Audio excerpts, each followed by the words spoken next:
I want to share something with you that's going to sound impossible, maybe even absurd. In 24 hours, everything about your relationship with money can shift, not in some distant future, not after years of grinding. Tomorrow. I've witnessed this transformation thousands of times, and each time it proves the same eternal truth about how this universe actually operates. Right now, as you're listening to these words, there are people speaking a single sentence, one simple arrangement of words, and within a day, money appears. Not metaphorically, literally. A check arrives, a client calls, an opportunity materializes out of what seemed like empty air. And I know what you're thinking because I've heard it before. You're thinking this sounds too good to be true, that if it were this simple, everyone would be doing it. But here's what most people don't understand about the universe you're living in. Simplicity doesn't mean easy. The most powerful forces in existence operate on principles so simple a child could grasp them, yet most adults will spend their entire lives never truly believing them. Let me tell you something about reality that changes everything once you really hear it. Your subconscious mind, this vast intelligence operating beneath your everyday awareness, doesn't distinguish between what you vividly imagine and what you physically experience. It accepts what you persistently impress upon it. It has no arguments. It doesn't debate. It doesn't judge your worthiness. It simply says yes, always yes, to whatever you claim as true about yourself and your world. This is not philosophy. This is not positive thinking. This is the mechanical law of your own consciousness, operating with the same reliability as gravity, working every moment of every day whether you understand it or not. The sentence I'm going to share with you isn't magic words. It's not an incantation. It's a precision tool designed to impress a specific idea into your subconscious mind with such clarity, such feeling, such acceptance, that your subconscious has no choice but to express it in your physical world. Because that's what your subconscious does. It externalizes your internal convictions. It makes visible what you hold invisible within you. But before I give you this sentence, you need to understand why you haven't experienced this before. Why, if you've tried affirmations or visualizations or prayers, you might have felt disappointed. Because without understanding the principle behind the practice, you're just repeating words into empty space, hoping something magical happens. And that's not how this works. This works through law, universal law, mental law, the law of consciousness that has been operating since before humans walked this earth and will continue operating long after we're gone. Your current financial situation, whatever it is right now, is not happening to you. It's happening from you. It's the perfect, exact externalization of your inner beliefs about money, about yourself, about what you deserve, about how the world works. I know that might sting to hear. When you're struggling, when bills are piling up, when you're worried about next month's rent, the last thing you want to hear is that you created this. But I'm not saying you created it consciously. I'm saying your subconscious beliefs. Many of them formed in childhood, many of them inherited from people who themselves didn't understand these principles. These beliefs have been faithfully creating your financial reality with absolute precision.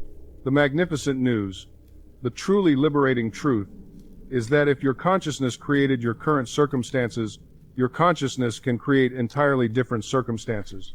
Right now, starting today, because consciousness doesn't need time, your subconscious doesn't look at your bank account and say, well, this is going to take years to fix. It doesn't work on human timelines. It works on acceptance.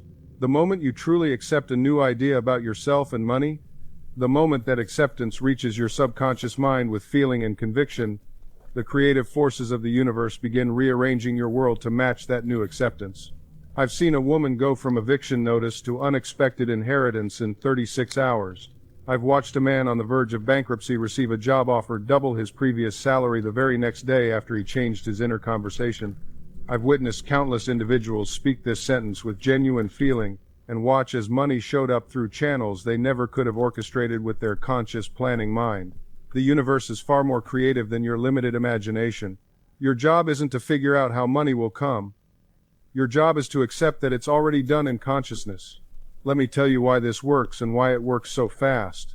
Your subconscious mind doesn't know the difference between a real experience and one vividly imagined. Scientists have proven this. When you imagine biting into a lemon, your mouth waters. Your body responds as if it's real. Your nervous system can't tell the difference. This is the secret the wealthy have known for generations. They don't wait for permission from their bank account to feel abundant. They claim the feeling first, and the evidence follows. I worked with a woman once who was drowning in debt, $50,000 in the red. Every morning, she'd wake up with her stomach in knots, checking her bank balance, counting what she didn't have. The more she focused on the debt, the more unexpected bills arrived. Her car broke down, her roof started leaking. The universe was simply reflecting back her dominant mental state. I told her to do something that seemed insane to her logical mind. I said, "Stop looking at your debt. Every morning and every night, I want you to write a check to yourself for $50,000. Hold it in your hands. Feel the texture of the paper. Look at the numbers. Then say with complete conviction, I am now receiving $50,000 from expected and unexpected sources." She looked at me like I'd lost my mind, but she was desperate enough to try. Within 2 weeks, she got a call from a lawyer. A distant relative she barely remembered had passed away and left her an inheritance. The amount? $53,000. Coincidence? I've seen this pattern repeat thousands of times. It's not coincidence. It's law. Mental law operating with the same precision as gravity.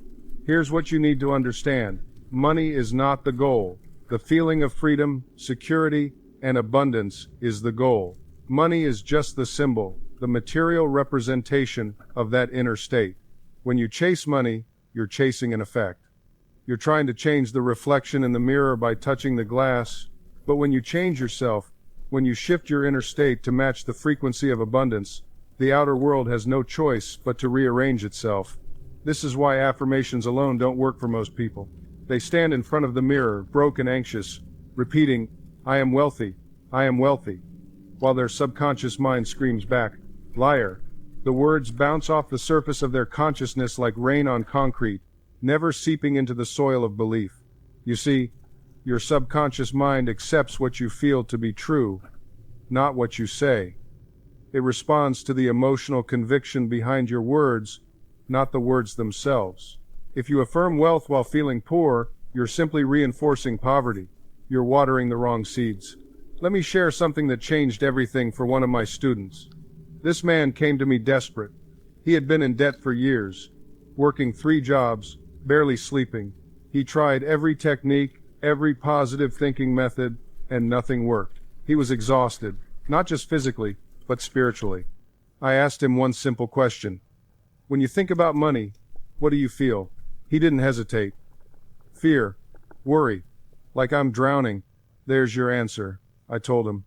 Every time you think about money, you're feeling drowning, and your subconscious mind, which controls your outcomes, is faithfully creating more situations that make you feel like you're drowning. It's doing exactly what you're telling it to do. His face went pale. So what do? You change the feeling first, before the money comes, before the evidence appears. You practice the feeling of financial freedom until it becomes more real than your current circumstances. This man went home and did something radical. Every night before sleep, instead of worrying about bills, he would lie in bed and imagine what financial freedom felt like in his body. Not what it looked like, but what it felt like. The lightness in his chest, the ease in his breathing, the quiet confidence, the peace. And that peace, that's what we're after. Not a life free of challenges, but a mind at rest despite them. You see, your subconscious doesn't argue with you. It doesn't say, "Well, I'm not sure about that." It doesn't fact-check your thoughts.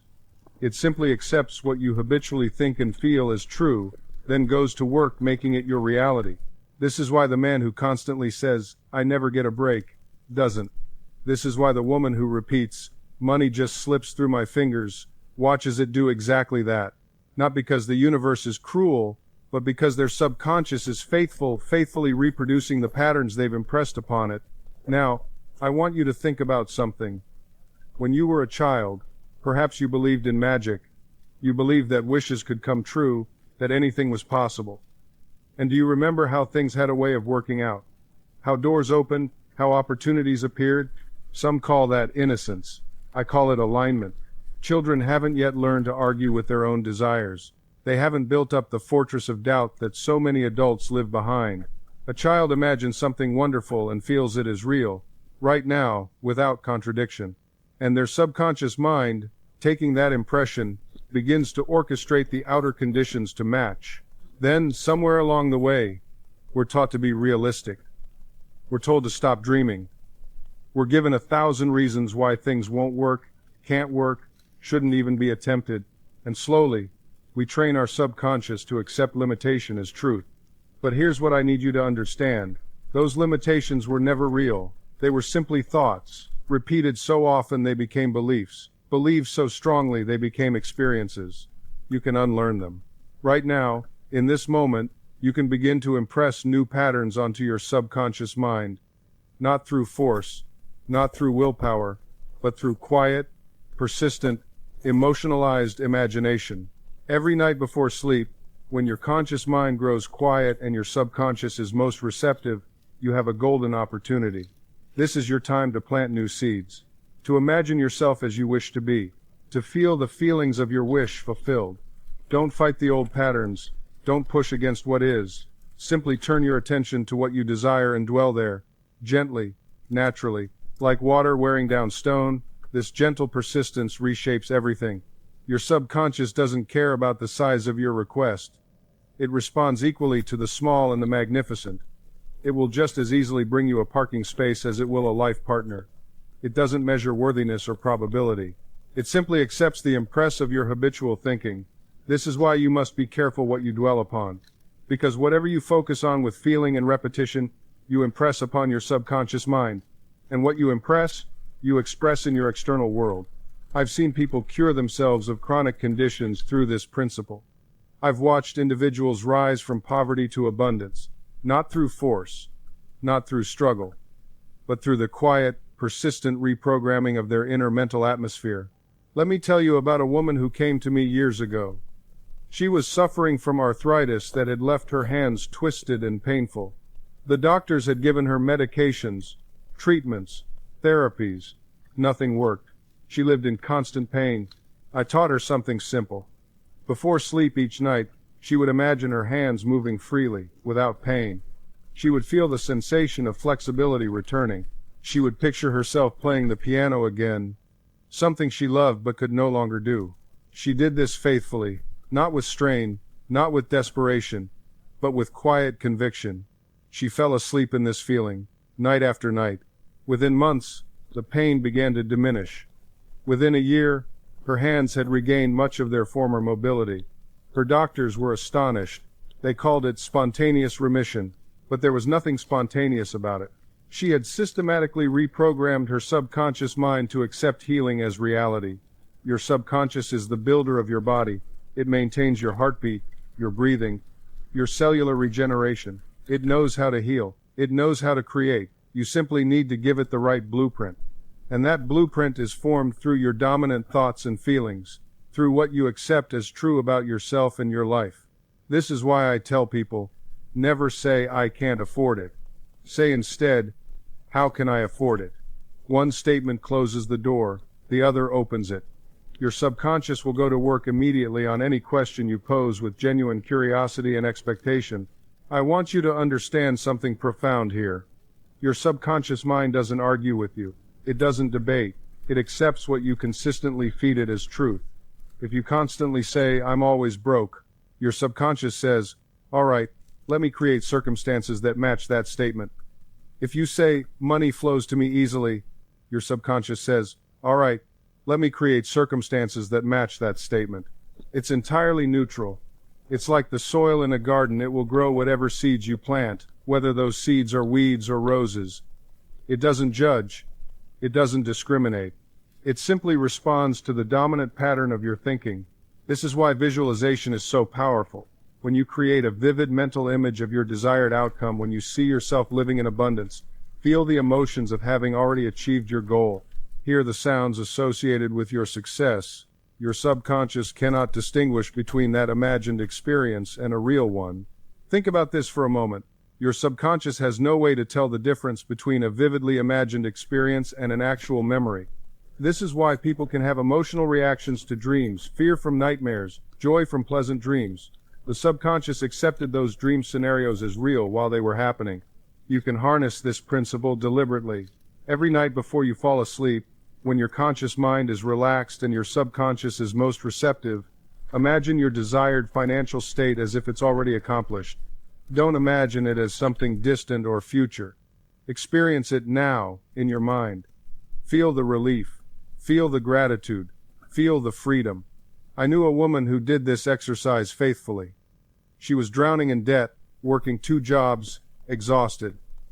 But every single night, she would lie in bed and imagine herself debt-free.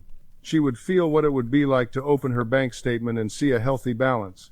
She would imagine the sensation of writing checks without anxiety, of buying groceries without calculating every penny. Within 18 months, through a series of what seemed like fortunate events, a promotion she didn't expect, an inheritance from a distant relative she barely knew, an investment that unexpectedly paid off, she was completely debt-free. Was this luck? Was this coincidence?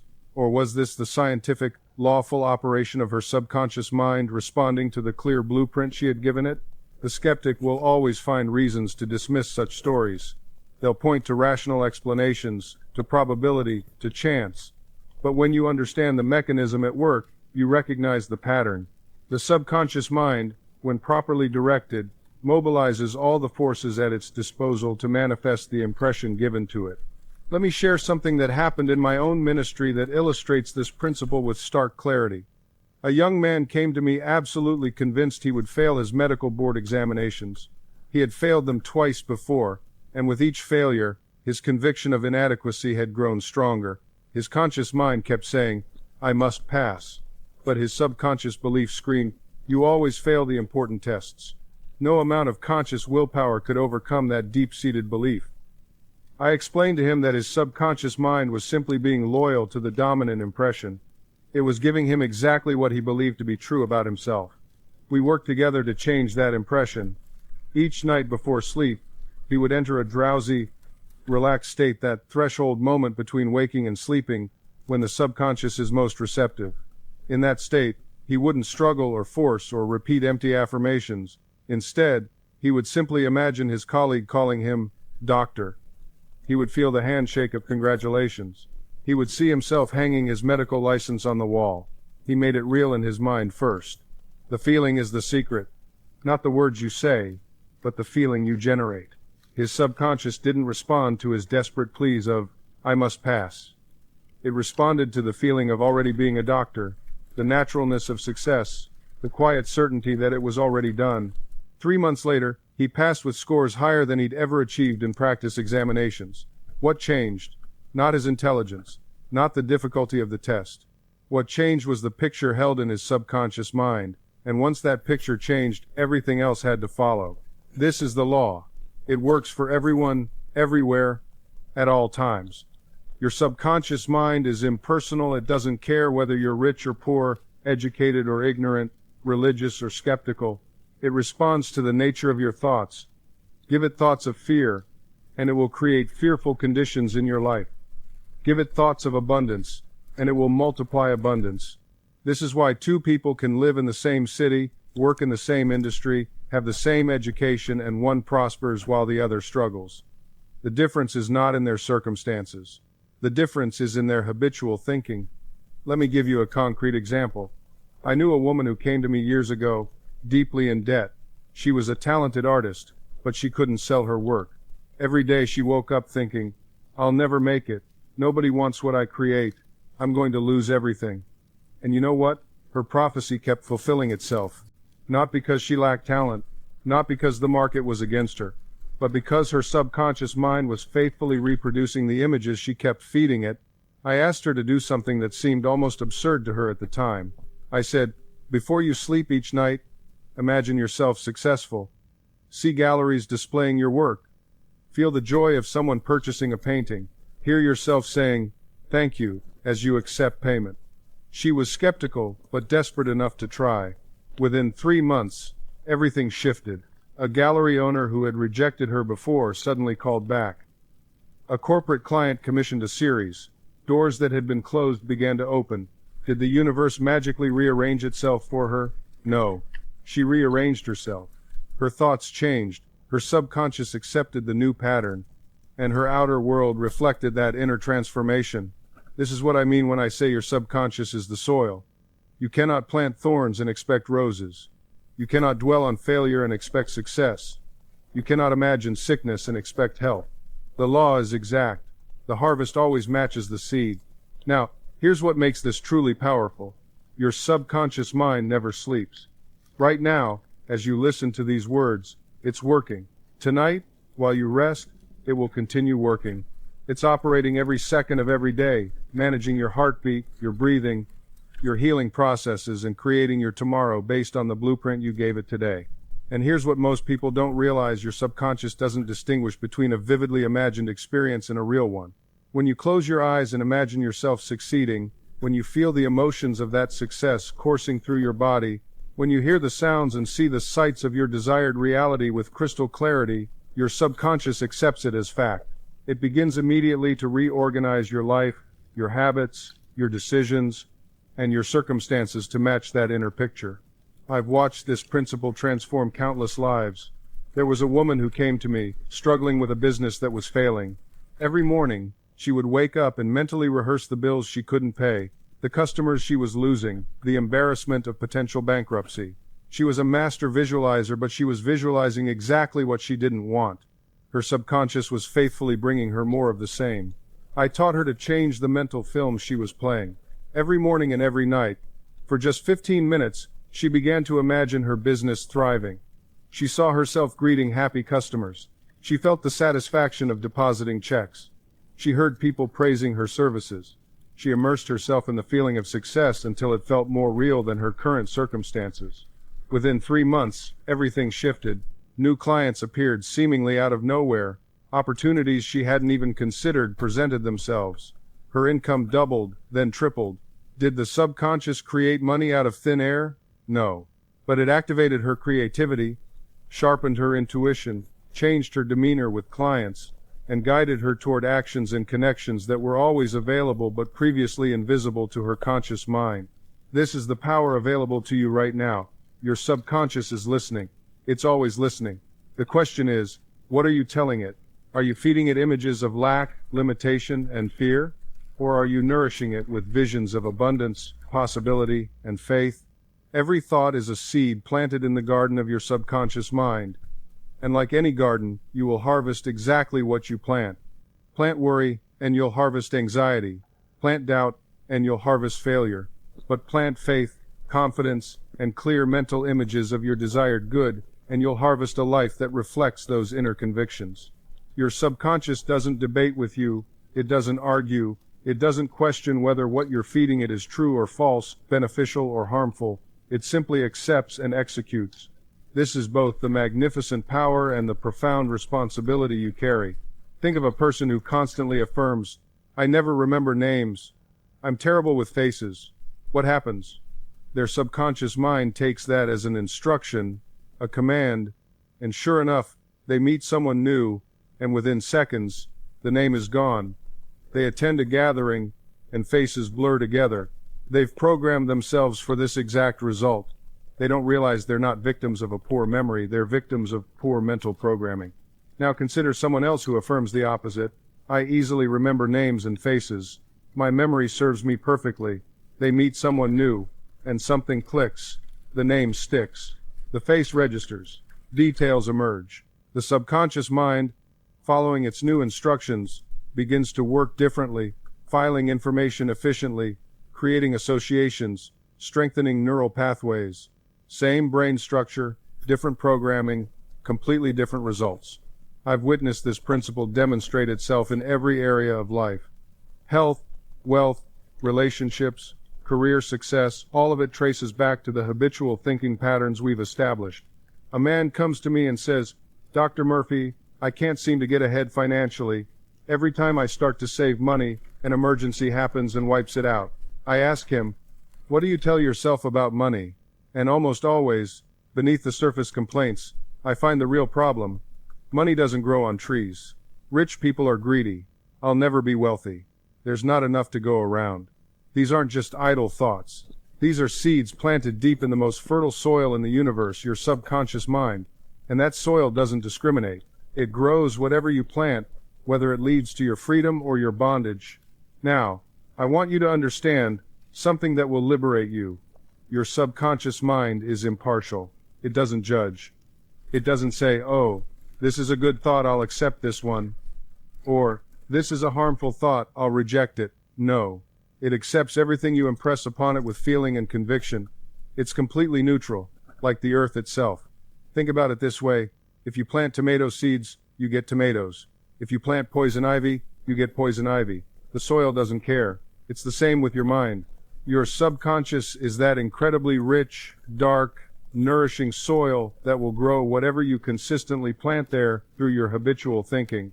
This is why some people live in perpetual struggle while others seem to glide through life with grace and abundance.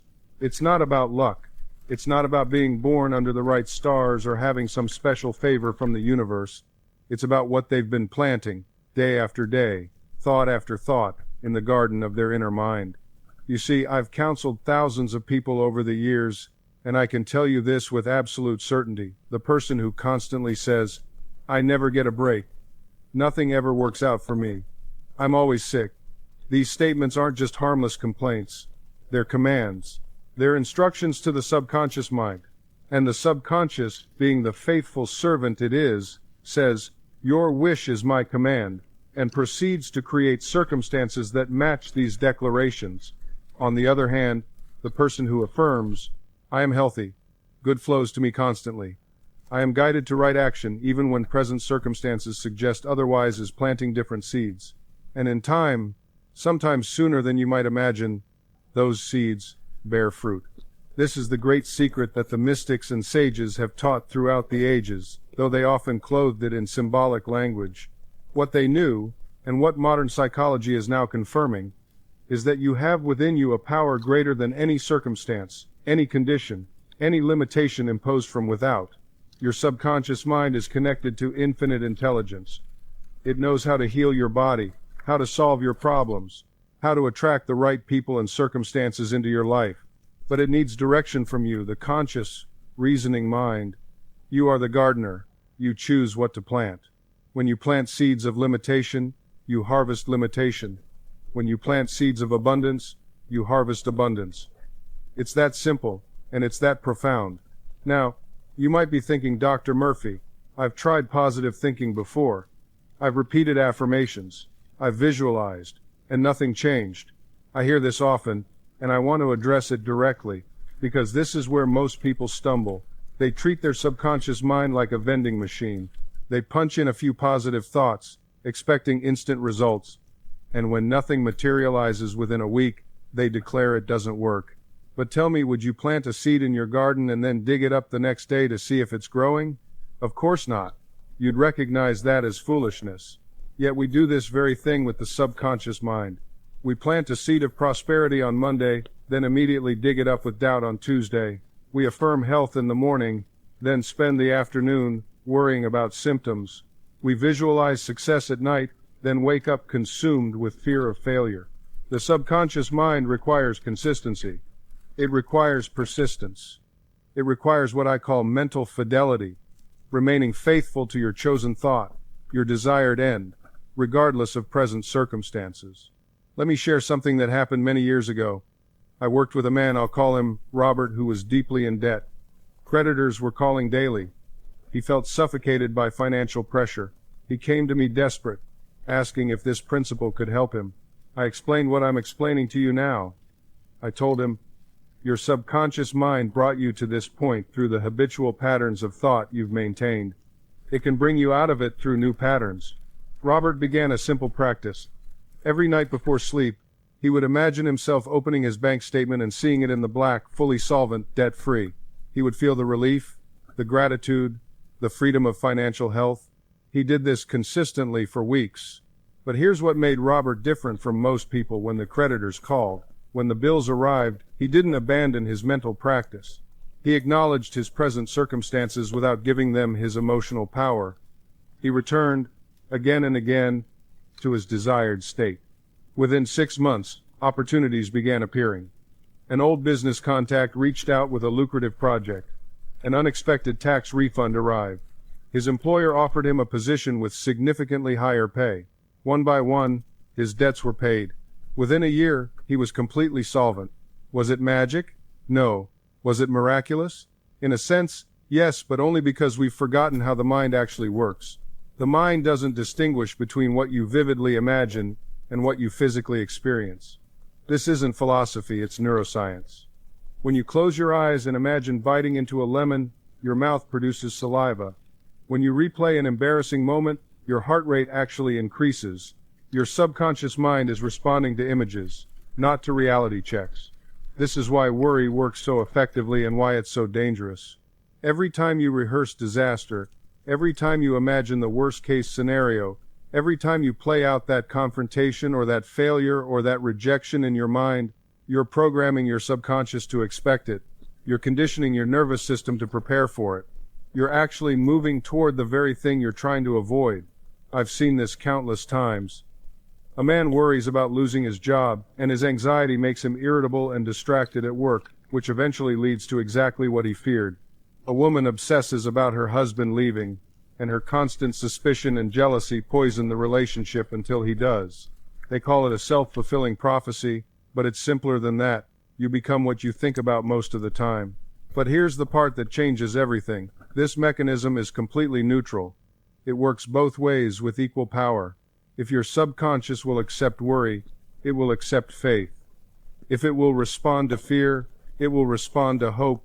If it can move you toward disaster through negative imagination, it can move you toward success through positive imagination. The universe or God, or the creative force, whatever terminology resonates with you, doesn't judge your thoughts as good or bad. It simply responds to them. It says yes to whatever you're consistently impressing upon your subconscious mind. This is what I mean by the power of your subconscious mind.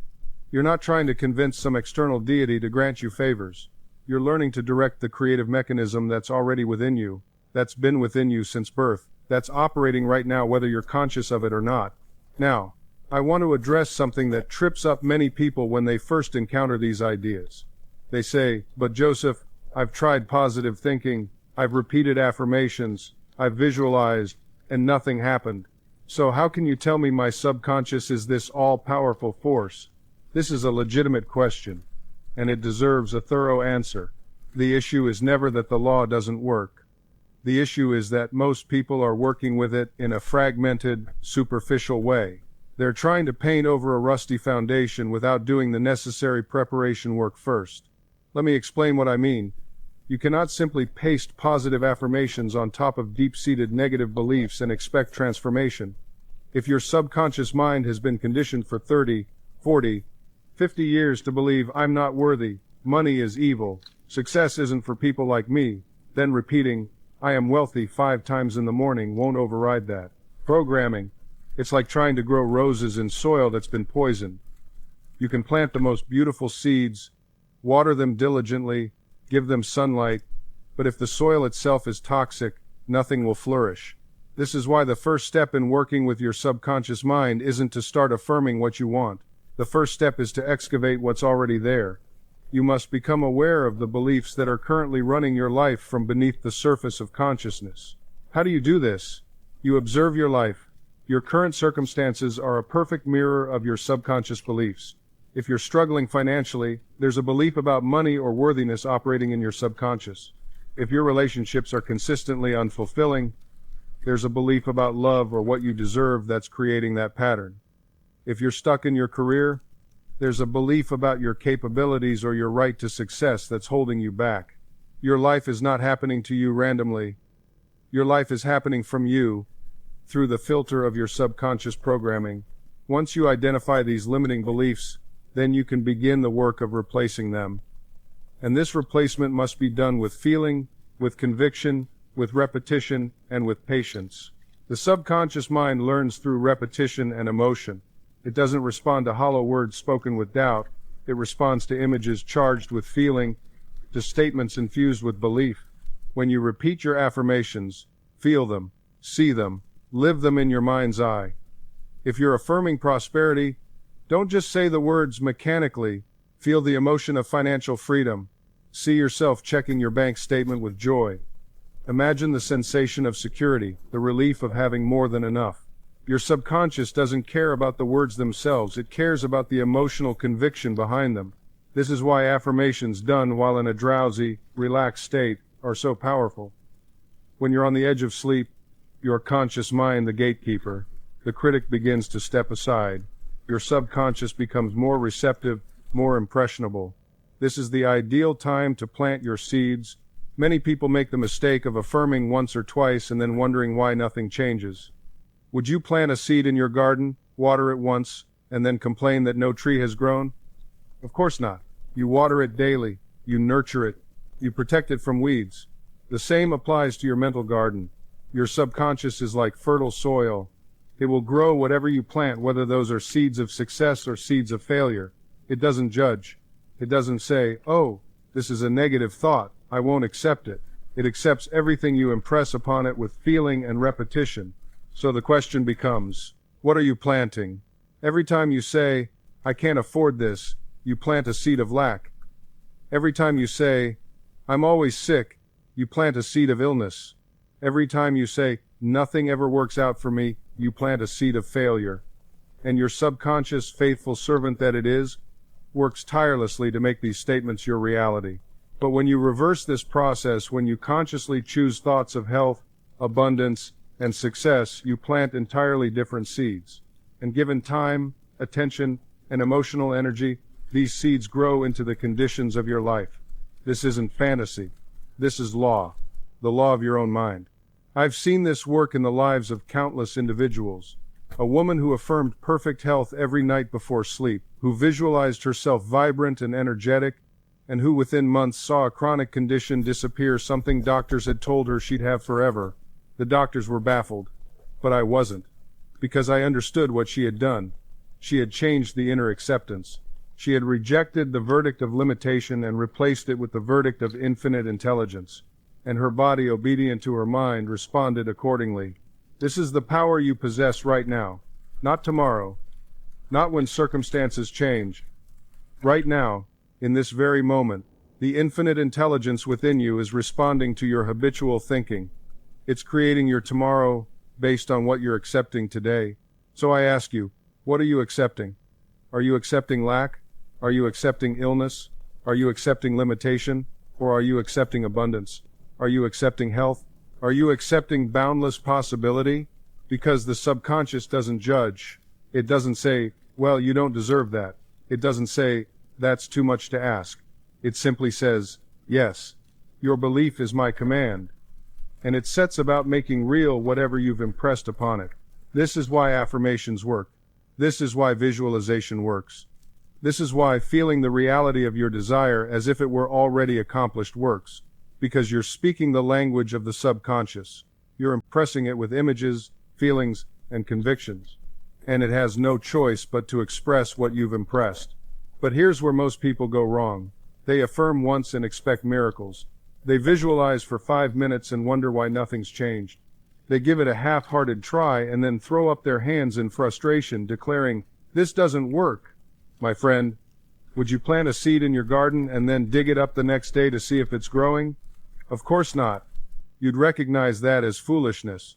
You plant the seed, you water it, you give it time, and you trust the process. The invisible forces of nature are at work beneath the surface, and in due time, you'll see the evidence above ground. Your subconscious mind operates by the same principle. You don't need to see the evidence immediately. You don't need to understand every mechanism at work.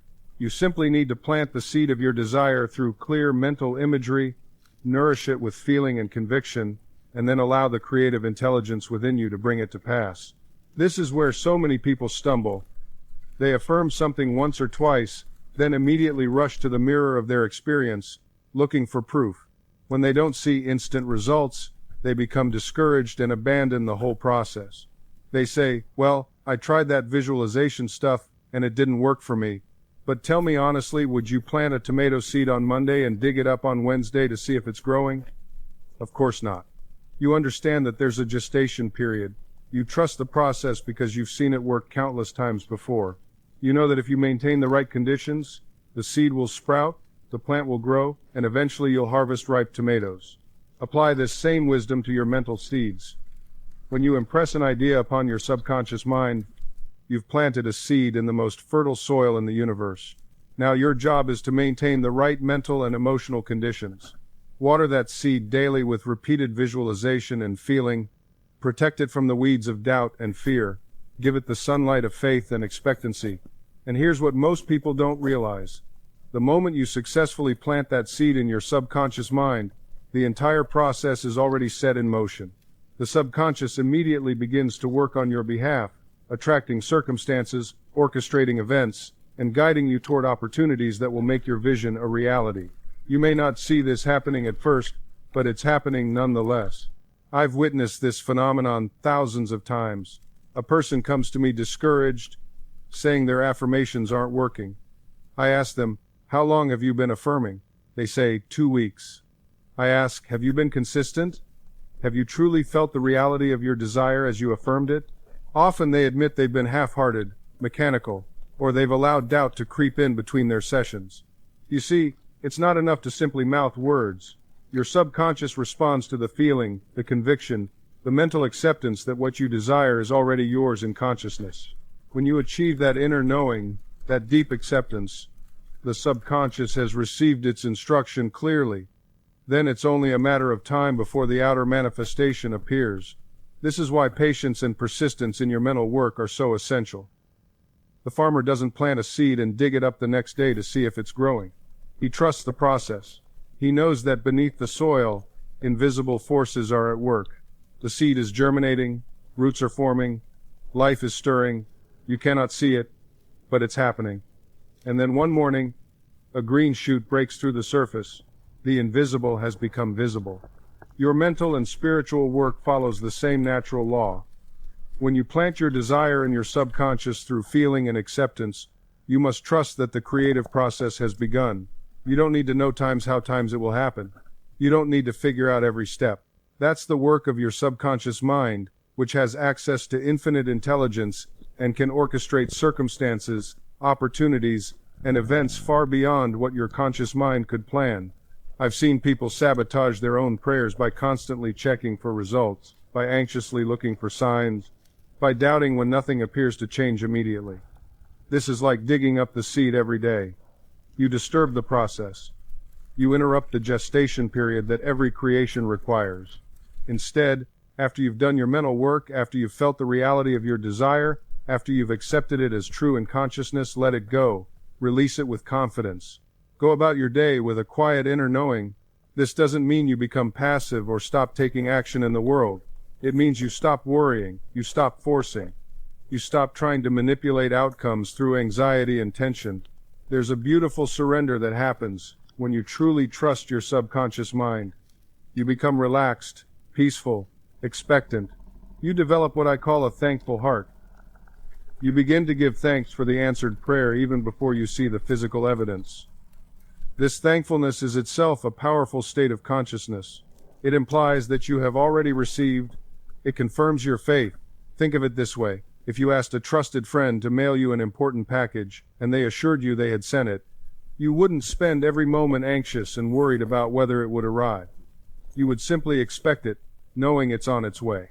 You might even prepare space for it, anticipating its arrival with quiet confidence. That's the essence of living in the end. You don't obsess over the delivery. You trust the process because you've already set it in motion through your acceptance of the wish fulfilled. Now, I want to address a question that often arises at this point. But Joseph, what if I catch myself doubting? What if negative thoughts creep in after I've done my imaginal act? This is natural, and I want you to understand something crucial. You are not being graded on perfection. Your subconscious mind is not keeping score of every stray thought that passes through your awareness during the day. What matters most is the assumption you fall asleep to. What matters is that dominant feeling, that persistent mental attitude you return to again and again. If a doubt arises, don't fight it. Don't create a battle within yourself. Simply redirect your attention back to the wish fulfilled. It's like training a puppy. You don't punish it harshly when it wanders. You gently guide it back to where it should be. Think of your consciousness as a garden. Weeds will naturally appear. That's the nature of any garden. But if you consistently tend to it, watering and nurturing the plants you desire, those will grow strong and abundant, naturally crowding out the weeds. Your persistent assumption, your habitual dwelling in the wish fulfilled, is what shapes your garden of reality. I've seen people torture themselves over a single negative thought, as if they've undone weeks of faithful practice. This is unnecessary suffering born from misunderstanding. Your subconscious responds to your dominant mental attitude, to the feeling you consistently return to, and especially to the state you inhabit as you drift into sleep. Let me share something that helped many of my students: the practice of revision. If during your day something occurs that contradicts your wish fulfilled, don't accept it as final. That evening, before sleep, revise it in your imagination. Replay the scene as it should have been, as it would have been if your wish were already fact. This isn't denial of what happened, it's a refusal to give it power by accepting it as permanent. You'll find that as you practice this daily revision, something remarkable begins to happen. The emotional charge attached to negative memories begins to dissolve. The situations that once triggered immediate reactions of anger or hurt start to lose their grip on you. You're not suppressing anything, you're transmuting it.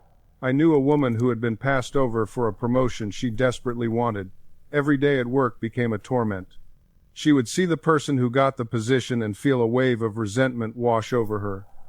She would replay the interview in her mind, cringing at what she said, furious at what she should have said. This mental pattern was creating a prison for her. I taught her the law of revision. Each night, she would imagine the interview going magnificently. She would see herself speaking with confidence, see the interviewers nodding with approval, feel the satisfaction of performing at her best. She wasn't trying to change the past, she was refusing to let the past dictate her future. Within 3 months, a better opportunity opened up in another department. She interviewed brilliantly. She got the position, and she told me something fascinating. When I walked into that interview, it felt familiar. I had already lived it in my imagination. There was no nervousness, no second guessing. I had already succeeded in my mind. This is the power of revision. You're not just changing your memories, you're changing the person who experienced those memories. You're becoming someone to whom better things naturally happen. Now, understand this clearly. Revision doesn't mean you live in fantasy. It doesn't mean you deny reality. What it means is that you refuse to be defined by circumstances. You refuse to let yesterday's limitations become tomorrow's prison. When you revise, you're working with the same creative power that formed your world in the first place. Your imagination is the workshop of God within you. What you consistently imagine and feel as real must, by law, externalize itself in your experience. Many people resist this because they think it's dishonest. They believe they should face reality and accept what happened. But I ask you, what is reality? Is it the temporary conditions you see with your physical eyes? Or is it the eternal creative power within you that shapes all conditions? The truth is, every condition in your life is fluid, temporary, changeable. Nothing is fixed except your consciousness. Change your consciousness and you change your world. I've seen people walk into my office carrying decades of accumulated mental baggage, convinced that their circumstances were carved in stone. They speak of their limitations as if reading from an unchangeable script. I've always been this way, they tell me. This runs in my family. I'm too old to change now. But here's what I know to be true. Your subconscious mind doesn't care about your past. It doesn't consult your history before accepting a new impression. It doesn't check your age, your background, or your track record. It simply accepts what you impress upon it with feeling and conviction. I remember a woman who came to me after 30 years of chronic anxiety. 30 years. She had tried everything: medications, therapies, dietary changes. Nothing worked because she never changed the fundamental belief system generating the anxiety. She saw herself as an anxious person. That was her identity. I asked her a simple question. Can you imagine just for a moment what it would feel like to wake up tomorrow completely calm and at peace? She looked at me as if I'd asked her to imagine growing wings. I don't know, she said. I can't remember ever feeling that way. Then we'll create a memory, I told her. Your subconscious mind cannot distinguish between a vividly imagined experience and a real one. If you can feel it in your imagination, your subconscious accepts it as real. We work together on building a new mental image. Not fighting the anxiety, not analyzing it, not trying to understand where it came from. Simply replacing it. Every night before sleep, she would imagine herself waking up refreshed, calm, confident. She would feel the sensation of peace in her body. She would hear herself speaking calmly to others. She would see herself moving through her day with quiet assurance. Within 3 weeks, The anxiety that had dominated her life for 3 decades began to dissolve. Not because we fought it, but because we replaced it. We impressed a new pattern upon her subconscious mind, and the subconscious, faithful servant that it is, began to manifest that pattern in her daily experience. This is the power of mental substitution. You don't need to battle your conditions, you need to replace them with new mental equivalents. Think about a garden overrun with weeds. You don't spend your days fighting each individual weed, pulling and struggling and exhausting yourself. Instead, you plant flowers, you cultivate roses, you nurture beautiful plants, and gradually, naturally, those weeds have nowhere to grow. They're crowded out by beauty. Your mind works the same way. When you fill your consciousness with affirmative thoughts, with mental images of health, abundance, and harmony, the negative patterns simply dissolve. They have no soil in which to take root. I've watched this principle transform countless lives. A woman came to me once, consumed with anxiety about her aging parents. Every thought was about their decline, their suffering, what might happen. Her fear was actually attracting the very experiences she dreaded. I taught her to redirect her mental energy. Instead of visualizing deterioration, she began to see them vibrant, comfortable, peaceful. She affirmed their well-being multiple times daily. Within weeks, their condition stabilized. The doctors were surprised. She wasn't. This wasn't miracle. This was law. Your subconscious doesn't argue. It doesn't debate whether your thoughts are justified or reasonable. It simply accepts what you consistently impress upon it and proceeds to manifest those impressions in your experience. This is why gratitude is so transformative. When you give thanks for good already received even before you see physical evidence, you're impressing your subconscious with the feeling of fulfillment. You're living from the end. And your subconscious, accepting this as reality, begins to restructure your external world to match that internal state. Let me be direct with you. Most people pray from the problem. They affirm their lack while asking for abundance. They declare their sickness while requesting health. This contradictory approach neutralizes their prayers. Your subconscious receives mixed signals and produces mixed results. Effective prayer is feeling the wish fulfilled. It's not begging or pleading with some external deity. It's impressing your deeper mind with the reality you desire, feeling it as true now, and allowing that subjective reality to become objective fact. Many people sabotage their prayers without realizing it. They pray in the morning, affirming health and prosperity, then spend the rest of the day worrying, doubting, and contradicting everything they affirmed. They wonder why their prayers aren't answered. It's because you can't plant seeds of faith in the morning and pour poison on them all afternoon. Your subconscious doesn't distinguish between a formal prayer and your habitual thinking. Whatever you consistently impress upon it becomes your experience. I remember a woman who came to me frustrated that her affirmations weren't working. She spent 15 minutes each morning affirming abundance, but the rest of her day was filled with thoughts of lack, complaints about bills, and conversations about how expensive everything had become. Her 15 minutes of positive affirmation couldn't compete with her 12 hours of negative mental habit. I explained to her that prayer isn't a ritual you perform once and forget. It's a state of consciousness you maintain throughout your day. When she began to monitor her thoughts and gently redirect them whenever they veered toward lack, her financial situation transformed within weeks. This is what it means to pray without ceasing, as the Bible instructs. It doesn't mean walking around in some religious trance, muttering affirmations constantly. It means maintaining a consciousness of your desired state. It means catching yourself when you slip into old patterns of fear, doubt, or limitation, and gently bringing your attention back to what you want to experience. It means living from the assumption that your prayer is already answered, that what you desire already exists in the invisible realm and is now making its way into visibility. Your subconscious mind is like a garden. Whatever seeds you plant will grow. It doesn't care whether those seeds are flowers or weeds. It simply brings forth according to what you've planted. Every thought is a seed. Every feeling is water and sunlight, helping those seeds grow.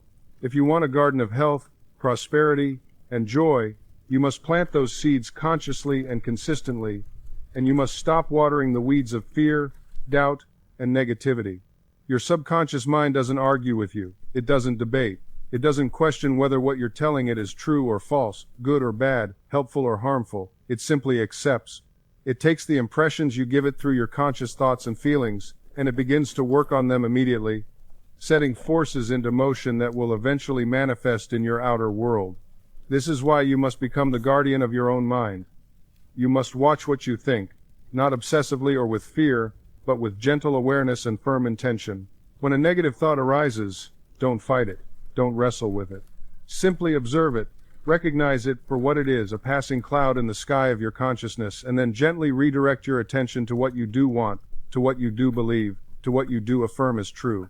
I've worked with thousands of people over the years, and I can tell you without hesitation that the ones who transform their lives most dramatically are not necessarily the most educated, the most talented, or the most fortunate. They are the ones who take responsibility for their mental and emotional diet. They are the ones who realize that no one else can think for them, feel for them, or believe for them. You see, many people go through life as victims of their own unconscious programming. They repeat the patterns they learned in childhood. They accept the limitations that were imposed upon them by parents, teachers, society, or past failures. They live as though they have no choice, as though their thoughts just happen to them, like weather rolling in from the horizon. But you are not a victim of your thoughts. You are the creator of them. And when you truly grasp this truth, when you take it into the very core of your being, everything changes.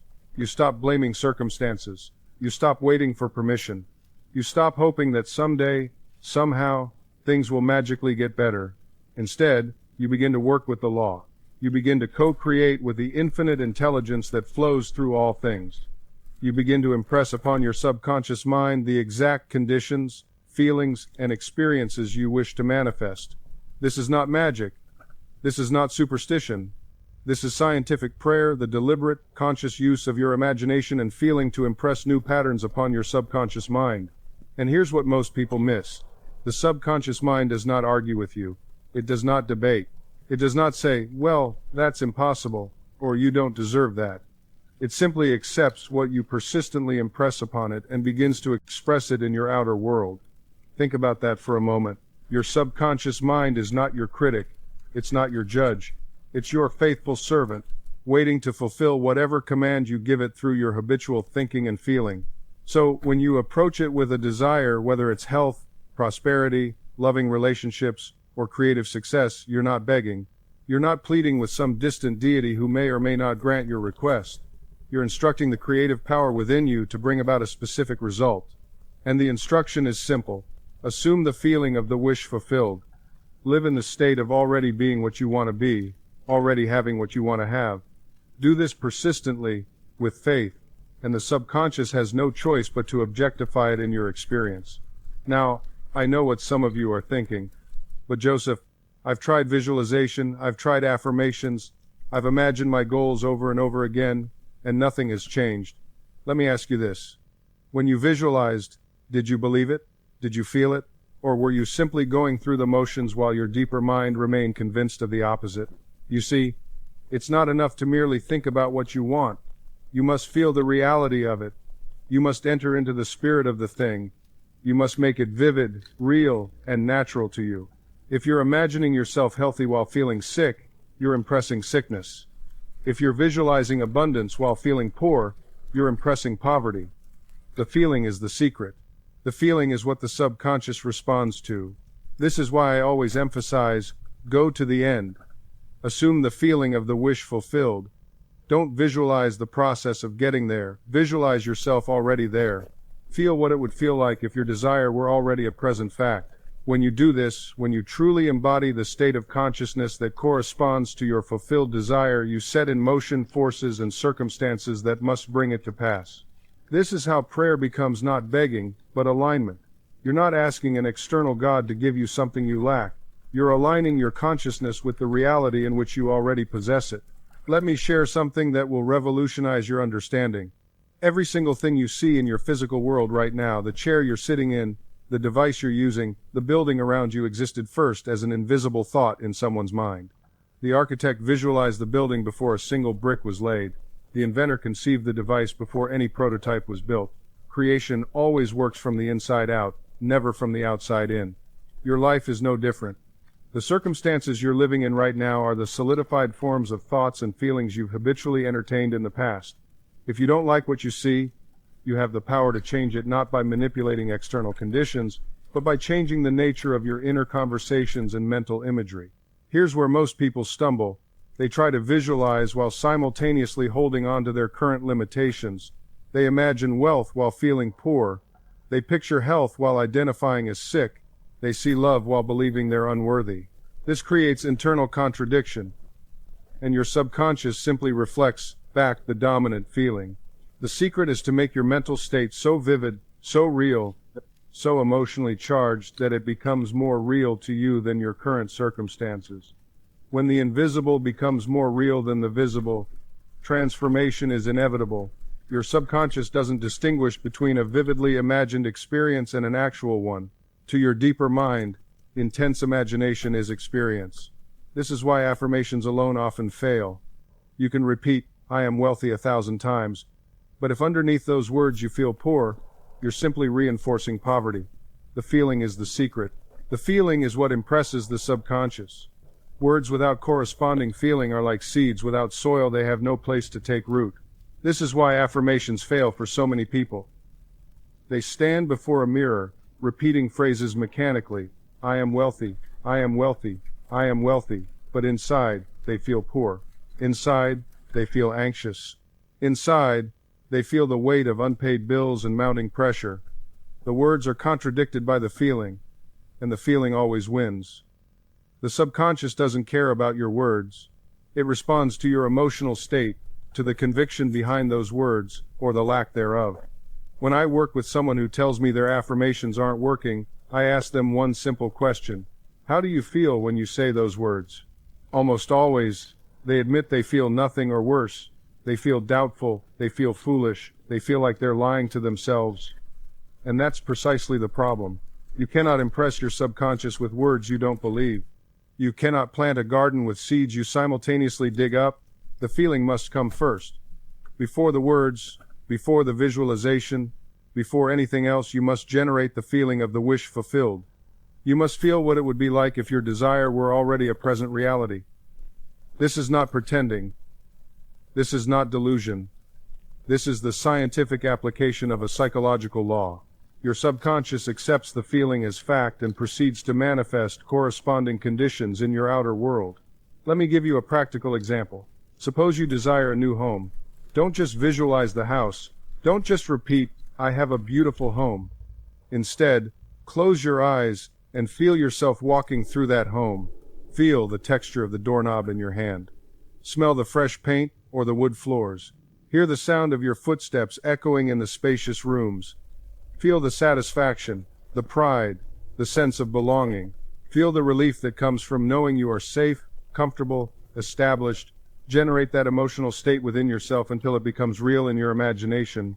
When you can sustain that feeling, when you can hold it without doubt creeping in, without fear contradicting it, you have successfully impressed your subconscious mind. From that moment forward, your subconscious begins to work on your behalf. It orchestrates circumstances, arranges meetings, presents opportunities, guides your decisions, all in service of manifesting the outer condition that matches your inner feeling.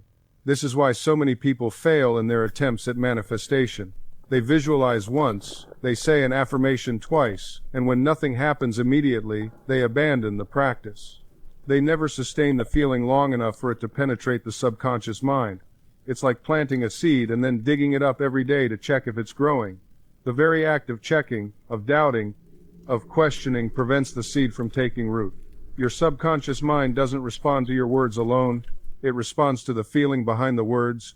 You can say "I am wealthy" 1,000 times, but if each time you say it, you feel poor, you feel anxious about money, you feel the lack, then you are impressing poverty into your subconscious, not wealth. The words are empty vessels. It is the emotion, the feeling, the conviction that fills them with power. Let me give you a practical example. Suppose you desire a new home.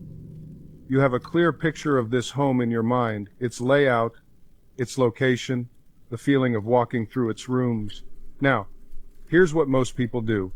They imagine the home, they feel excited for a moment, and then immediately their conscious mind interrupts with doubt. "I can't afford this. Real estate prices are too high.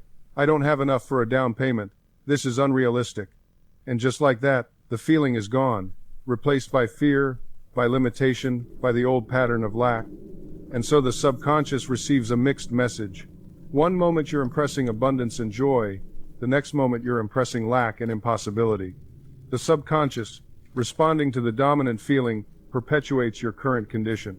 But if you can hold that feeling of already living in your new home, if you can feel the joy, the satisfaction, the gratitude as though it were already yours, and sustain that feeling without letting doubt interfere, then you impress that reality into your subconscious mind.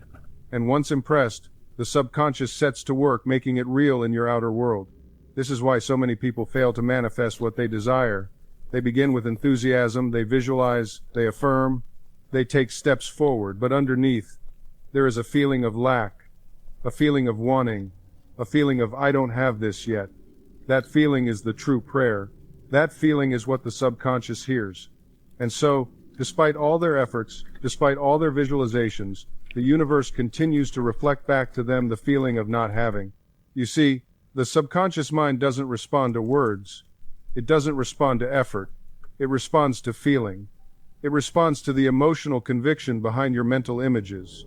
You can say 1,000 affirmations a day, but if you don't feel them, if you don't believe them in your heart, they are merely empty words echoing in a void.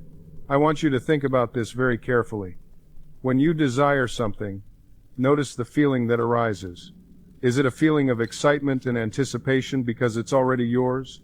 Or is it a feeling of longing and lack because you don't yet have it? That distinction is everything. One feeling creates, the other perpetuates absence. Let me give you another example. Suppose you want to be confident, truly confident in your personal and professional life. You might look in the mirror and say, I am confident. I am self-assured. But if, while saying those words, you feel awkward, uncertain, or fraudulent, then what you're really impressing upon your subconscious is the feeling of pretending to be confident, not the actual state of confidence itself. Instead, you must go within and assume the feeling of confidence. How would you feel if you were already the confident person you wish to be? You would walk differently. You would speak differently. You would meet challenges with calm assurance rather than anxiety. Capture that feeling. Dwell in it. Live from it, even if only in your imagination at first. Because when you sustain that feeling, when you make it habitual, it becomes your reality. Your outer world must conform to your inner conviction. And this, my friend, is where most people stumble. They want the proof first. They want to see it, touch it, measure it before they'll believe. But that's not how creation works. You must believe first. You must feel it first. The inner always precedes the outer. Think of it like planting a seed. You don't dig it up every day to check if it's growing. You don't stand over it with doubt and suspicion. You plant it, water it, and trust the process. You know that beneath the surface, something magnificent is taking shape. Your desires work the same way. When you've impressed your subconscious mind with a desire, when you've felt it as real, you must then leave it alone. You must trust. This doesn't mean you become passive. It means you move forward with confidence, taking inspired action when it comes, but without desperation or anxiety. I've seen people sabotage their own manifestations by constantly checking, constantly worrying, constantly asking, where is it? That very question is an affirmation of its absence. Instead, live as though it's already done. When someone asks about your dream, speak of it with quiet certainty, not desperate hope. Your subconscious mind is always working, always creating, always bringing into your experience whatever you've accepted as true. It works while you sleep, while you work, while you play. It never rests. That's why it's so important to be vigilant about what you're impressing upon it. Every night before sleep, revisit your desire. Feel it as accomplished. This is when your subconscious is most receptive, most impressionable. As you drift off to sleep, let the last thought in your mind be the fulfilled desire. Let that be the seed you plant in the fertile soil of sleep. And when you wake, before the world rushes in with its demands and distractions, spend a few moments in that same feeling. Recapture it. Make it the first conscious act of your day. Bookend your day with the feeling of the wish fulfilled, and watch how your life begins to reorganize itself around that inner conviction. This practice is not complicated, but it does require consistency. And consistency, my friend, is where most people falter. They do it once, twice, maybe a week if they're enthusiastic. Then life sweeps them away. They forget. They get distracted. They allow the outer world to reclaim their attention completely. but you are not most people. You are here because something in you recognizes the truth of what I'm sharing. You are here because you are ready to take responsibility for your inner world, and therefore, for your outer experience. Let me share something practical with you. Many people ask me, Dr. Murphy, how long should I practice this feeling? How many minutes should I spend in this state? And I tell them, quality matters far more than quantity. 5 minutes of deeply felt conviction is worth more than an hour of distracted wishing. It's not about the clock. It's about the depth of your acceptance. When you feel your wish fulfilled, really feel it, your body responds. Your nervous system responds. There's a relaxation that occurs, a sense of relief, almost like a sigh from your soul. That's your signal. That's when you know you've touched it. That's when the seed has been planted in fertile soil. And once planted, you must leave it alone. This is crucial. You don't dig up a seed every day to check if it's growing. You plant it, you water it with feeling, and then you trust the process. The creative powers within you know exactly how to bring your desire into manifestation. Your job is not to manipulate the how. Your job is to remain faithful to the wish fulfilled. I've seen people destroy their own prayers by worrying about the means. They pray for abundance, then spend the day calculating how impossible it seems. They affirm health, then obsess over every symptom. They claim love, then scan their environment for proof of its absence. This is double-minded thinking, and it cancels out your creative work. James said it perfectly in his epistle, a double-minded man is unstable in all his ways. You cannot serve two masters. You cannot hold the feeling of your wish fulfilled while simultaneously reinforcing its opposite. Choose, commit, and when doubt whispers, gently return to your inner conviction. Because when you make that choice, when you truly commit to the dominant idea that your heart and soul most desire, something remarkable happens. The universe begins to reorganize itself around your conviction. I've seen this principle work in countless lives. A woman who decided, against all external evidence, that she was worthy of genuine love. She stopped seeking validation from others and began treating herself with the respect and tenderness she craved. Within months, the relationship that had eluded her for years materialized naturally, effortlessly, as though it had been waiting for her self-concept to catch up with her desire. Or consider the artist who struggled for years, painting in obscurity, wondering if his work would ever be seen. The moment he stopped painting for recognition and started painting from the deep conviction that his creative expression was valuable regardless of external approval, galleries began reaching out. Not because his technique suddenly improved, but because his work now carried an authentic energy that people could feel. This isn't magical thinking. This is understanding how consciousness creates reality. Your dominant mental attitude creates a vibrational frequency, and that frequency attracts corresponding circumstances, people, and opportunities. When you're vibrating at the frequency of lack, you notice and attract more lack. When you shift to the frequency of abundance, not through forced affirmations, but through genuine inner conviction, you begin to perceive and attract abundance. So as we approach the end of our time together, I want to leave you with this powerful truth. You are not a victim of your circumstances. You are not at the mercy of external forces. You are a creative center of consciousness, equipped with infinite power to transform your life from the inside out. The journey we've explored together, from understanding how your subconscious accepts suggestions, to recognizing the patterns that no longer serve you, to deliberately impressing new beliefs through feeling and imagination. This is not theory. This is practical mysticism. This is the science of belief in action. Start tonight.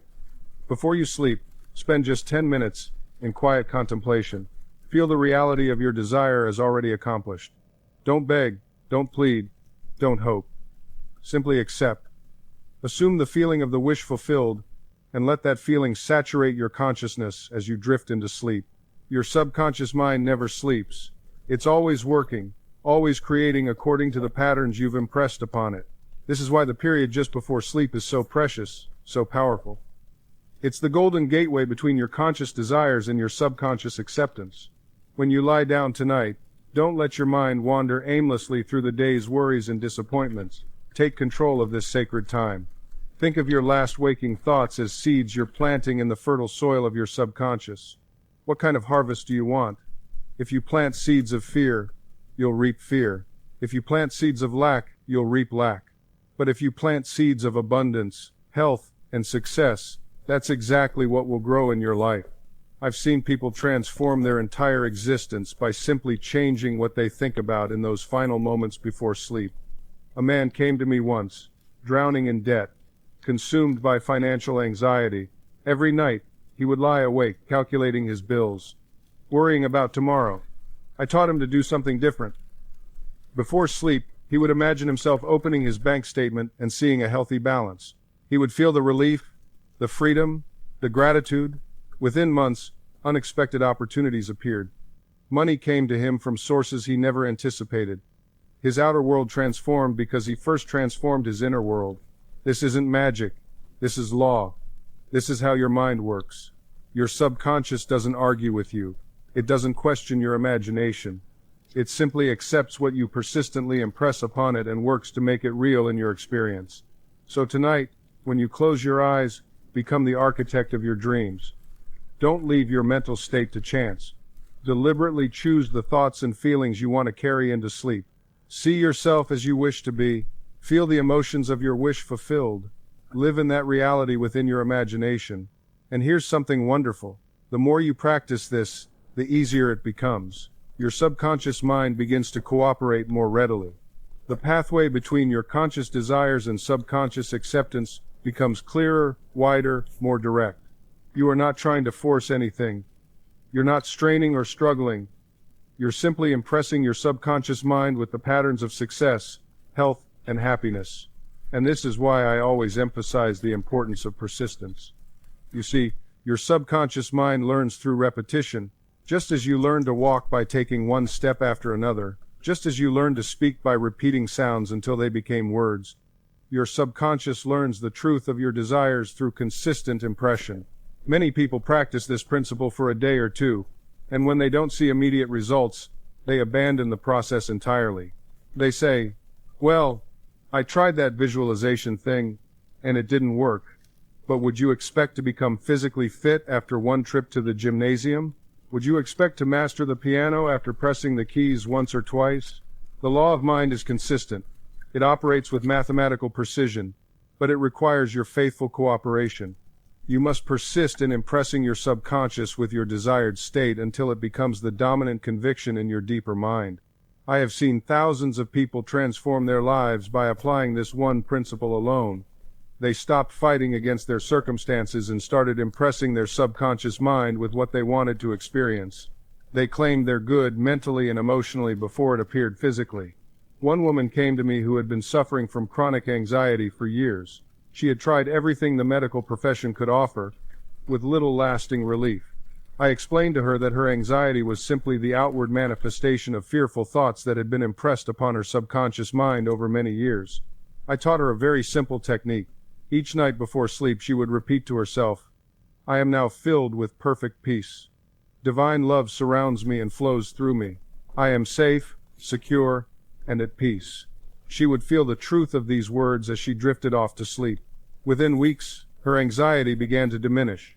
Within months, it had vanished completely. Her subconscious mind had accepted the new impression of peace, and it manifested in her body and her experience. This is the great secret that the mystics and sages have known throughout the ages. You become what you contemplate. You attract what you feel to be true. Your outer world is always a perfect reflection of your inner convictions. So tonight, as you prepare for sleep, what will you impress upon your subconscious mind? What mental seeds will you plant in that fertile soil?